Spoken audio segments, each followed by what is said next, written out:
벽돌의 방식 박찬세. 벽돌은 벽과 돌의 합성어다. 돌. 시위 현장에서 벽돌은 깨어진다. 깨어진 벽돌은 벽과 돌로 나누어져 벽을 남기고 순수한 돌로 돌아가 공중을 날아다닌다. 돌이 떨어지는 곳에서 상처가 생기고 견고한 벽이 만들어진다. 벽돌이 깨어진 틈으로 석기시대가 흘러나온다. 벽.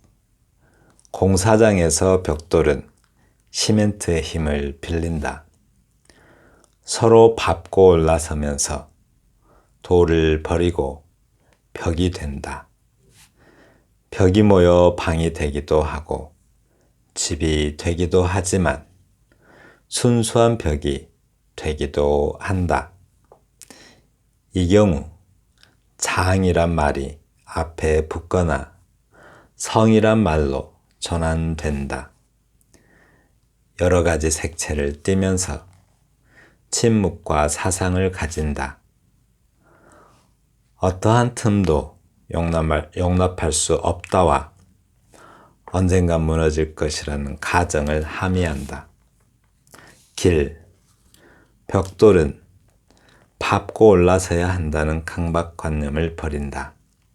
단단한 경계석 안, 평평한 모래 위에서 서로 어깨와 어깨를 나란히 할 때 벽돌은 벽과 돌을 모두 버리고 반듯한 길이 된다.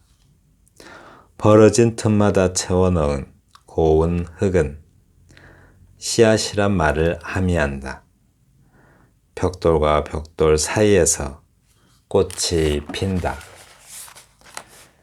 벽돌은 벽과 돌의 합성어이지만 쓰는 방식에 따라 이름을 달리한다.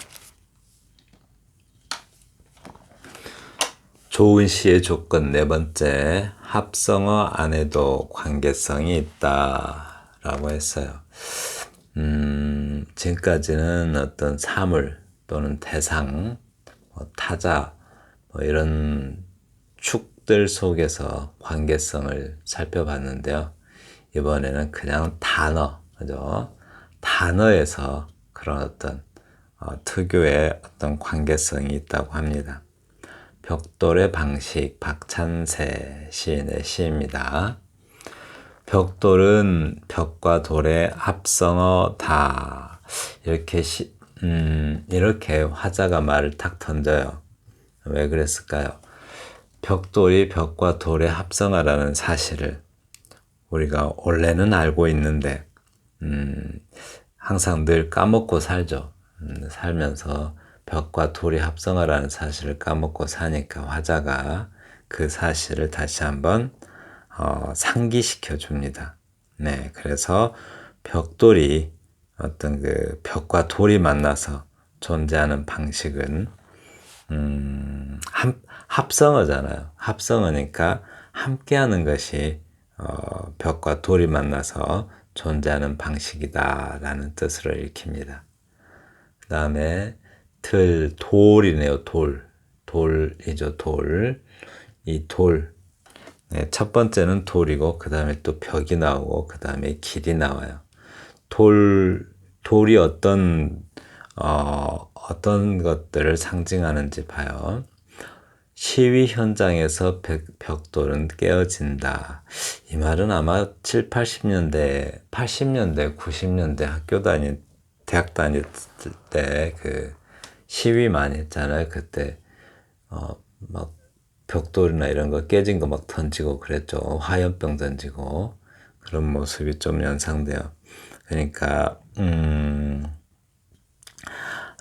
이게 벽돌은 이렇게 깨어지는데 원래 벽돌로 있을 때는 벽돌로 있을 때는 뭉쳐져 있는데 시위 현장에서는 갈등의 현장이죠. 시위 현장. 갈등의 현장이고 분열의 현장인데 그게 무너지면 돌이 된다고 해요. 깨어진 벽돌은 벽과 돌로 나누어져서 벽을 남기고 순수한 돌로 돌아가 공중으로 날아다닌다. 네, 막 던지고 그러죠. 공중으로 던지고 그러는데, 그러니까 함께하는 관계가 깨지면 뭐랄까요? 그러니까 벽돌이 나누어지면, 그러니까 함께하는 관계가 깨지면 어떤 소통이 막히고 또 어떤 투쟁 관계가 되죠. 그래서 이렇게 지금 투쟁하고 있어요. 그런 투쟁 관계가 형성된다라고 말해요. 돌이 떨어지는 곳에서 상처가 생기고 견고한 벽이 생긴다. 돌이 떨어지는 곳에서 벽을 무너뜨려서 벽돌을 돌로 만들어 쓰기도 하는데, 돌이 떨어지는 곳에서 상처가 생기고 벽이 생긴다. 한마디로 벽이라는 것은 불통이죠. 불통. 소통 불가. 불통과 배제의 벽을 말해요. 예, 배제시키는 그런 벽이죠. 벽돌이 깨진 틈으로 석기시대가 흘러나온다라고 했는데요. 석기시대, 석기시대, 왜 하필 석기시대일까요? 석기시대는 어떤 그 돌을 무기로 해서 싸우기도 하고 또 돌 도구를 이용해서 음식도 만들고 사냥도 하고 그랬죠. 근데 그 시대에서는 전쟁이라는 게 어때요? 마을과 마을이 적이 되어서 싸우던 그런 시대죠. 그러니까 시위 현장에서 돌을 던지면서 싸우는 걸 보면 마치 석기 시대 또는 원시 시대 또는 야만의 시대가 펼쳐지는 것 같다라고 말하는 것 같습니다.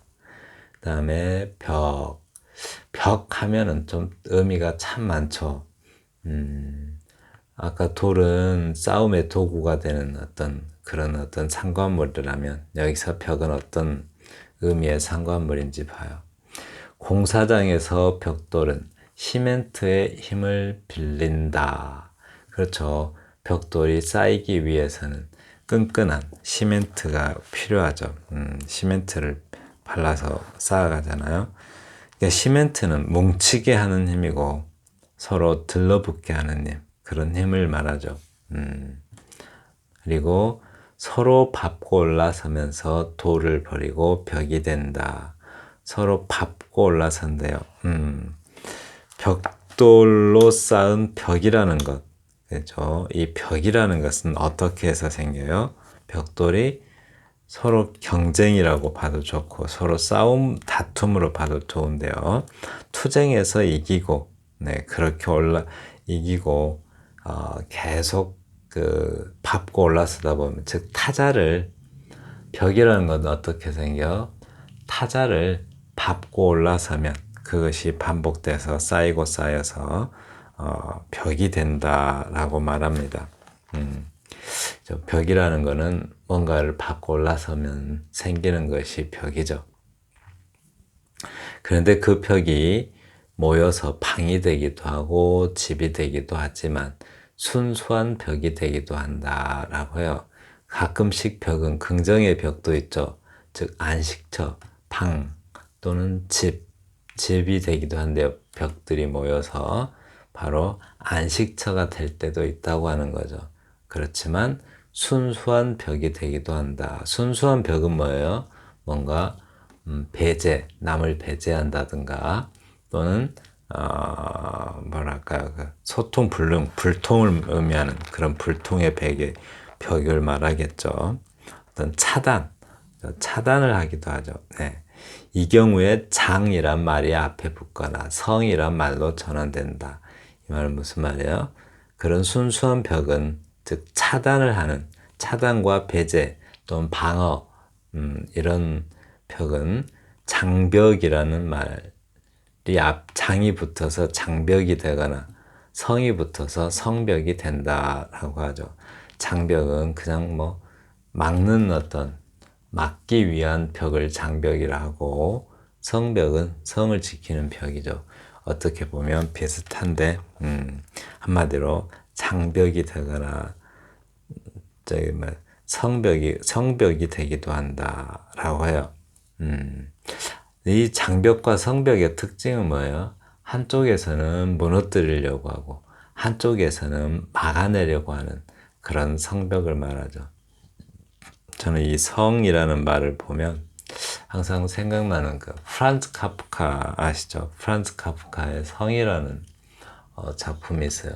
제가 프란츠 카프카 작품을 다 읽은 것 같은데 작품들이 뭐뭐 있었죠? 무슨 트라이얼 있었던 것 같아요. 트라이얼 그 재판하는 거. 그리고 성이 있었고 또 변신인가요? 메tamorphosis. 네, 그 메tamorphosis가 있었던 것 같고 트라이얼 있었고 또 The Castle 있었는데 이 성이란 작품이 제 개인적으로는 프란츠 카프카의 작품 중에서 성이란 작품이 가장 인상적이었어요. 가장 또 크고 좀 두껍죠. 성은 변신이나 뭐 트라이얼이 재판으로 심판인가 재판인가로 번역되었을 거예요 아마. 그런 거는 좀 책이 좀 얇은데 성은 좀 두꺼워요. 여러 가지 색채를 띠면서 그 말 하려고 했었던 게 아닌데 이 성이라는 작품 말고 프란츠 카프카가 쓴 그 단편 아주 짧은 단편 소설이 있는데 그게 법 앞에서인가 그래요. 근데 그 법 앞에서 성이 있는데 그게 법 앞에서인가 맞나요? 그 성이 있는데 그 성이 성 앞에서 계속 법이 하나의 성이 되어 있죠. 뭐 좀 기억이 날 듯 날 말 듯 해서 조금 설명하기 애매하네요. 계속 기다리는데 그게 자기만 못 들어가는 성이죠. 여러 가지 색채를 띠면서 침묵과 사상을 가진다라고 해요. 여러 가지 색채를 띈다는 건 어느 정도 좀 그 정체성을 갖는 거죠. 어떤 분야, 자기만의 색깔을 갖고 그래서 어떻게 돼요? 침묵과 사상을 가진대요. 한마디로 뭐 어떤 학파나 종파나 뭐 이런 어떤 분야를 갖는 거죠. 어떠한 틈도 용납할 수 없다. 벽이죠, 바로 벽. 어떠한 틈도 용납할 수 없다라는 건 벽이고, 막는 측에서의 벽이고, 언젠가는 무너질 것이라는 가정을 함의한다. 언젠가는 무너질 것이다는 뭐예요? 공격하는 측에서의 벽이죠. 그런 가정을 함의하고 있는 게 바로 벽이라고 합니다. 벽의 여러 가지 속성들을 설명했습니다. 근데 이제 벽이 그렇게 했는데 또 길이 나와요, 길. 참 매력적인 시입니다. 그 벽돌을 밟고 올라서야 한다는 벽돌은 밟고 올라서야 한다는 강박관념을 버린다. 벽돌이 밟고 올라서지 않으면 벽이 될 수가 없죠. 그럼 벽을 하나 버리게 되는 거네요. 벽돌이 벽이 되려면 밟고 올라서야 벽이 되는데 그렇게 밟고 올라서야 한다는 강박관념을 버린다고요. 단단한 경계석은 아마 그 연석이라고 하는 연석을 말하죠. 그러니까 차도와 포도 사이에 있는 그 턱, 그거를 영어로 curve라고 했었던 것 같아요. curve. 이게 이제 연석이라는 건데, 그런 단단한 연석 안 평평한 모래 위에서 서로 어깨와 어깨를 나란히 할 때, 벽돌 평평하게 모래 깔고 보도에다 벽돌 깔죠. 그걸 판석이라고 많이 하죠. 판석. 그런데 이제 판석은 돌로 된 경우가 많고, 벽돌은 시멘트로 돼 있죠. 서로 어깨와 어깨를 나란히 할 때 벽돌은 벽과 돌을 버리고 벽은 뭐죠? 장벽이죠. 성벽, 장벽, 방어하거나 배제하거나 또 소통, 불통이 되거나 하는 그런 벽이고 돌은 뭐예요? 어떤 갈등, 서로 싸우는 것에 수단이 되기도 하는 것들, 그런 것들을 다 버리면 뭐가 돼요? 길이 된다. 길이 뭐죠? 우리가 도를 아십니까 할 때 그 도죠. 우리가 도리가 되는 거죠. 도. 예. 벌어진 틈마다 채워 넣은 고운 흙을 씨앗이란 말을 함의한다. 벽돌을 깔면 그 틈이 있고 그 틈 사이에 흙이 들어가죠. 그러면 그 틈과 틈 사이에 흙이 들어가면 그 사이에 어떤 풀씨가 자라서 풀이 자라기 시작하죠. 네. 그런 틈이 있어야 돼요. 사람의 사회에는 틈이 있어야 사람다운 삶이 되는 것 같아요. 그래야 생명도 살고 생명이 살아가고 그러죠. 사람 사는 사회에서 틈이 없으면 네, 그 풀 같은 생명들이 살아날 수가 없습니다. 네, 그들이 살 자리가 없는 거죠. 벽돌과 벽돌 사이에 꽃이 핀다. 네, 바로 벽돌과 벽돌 사이에 틈이 있을 때 그 틈 사이에 흙이 들어가고 그 흙에서 풀들이 자라고 그리고 거기서 어때요? 바로 그 틈에서 꽃이 피는 거죠. 이렇게 꽃이 핀다고 해요. 네. 벽돌은 벽과 돌의 합성어이지만 쓰는 방식에 따라 이름을 달리한다. 그러죠. 벽돌이 뭐 시위 현장에서 던지는 데 사용되면 무기가 되겠고 또 벽돌이 타자를 밟고 올라가는 어떤 그 방식으로 본다면 벽돌은 배제와 또는 뭐 배제와 차단 또는 뭐 이렇게 불통의 벽이 되죠. 그런데 그 벽과 돌을 다 던지면 바로 뭐가 돼요? 길이 되죠. 길. 그 길이 되는데 바로 먼저 이렇게 서지 않고 어깨를 나란히 할 때 길이 되는데 네, 그렇게 평평한 모래 위에서 어깨를 나란히 하고 바닥에 깔릴 때 가장 낮은 곳으로 내려갈 때 뭐가 돼요? 흙이 생기고 풀이 자라고 결국 꽃이 피는 거죠.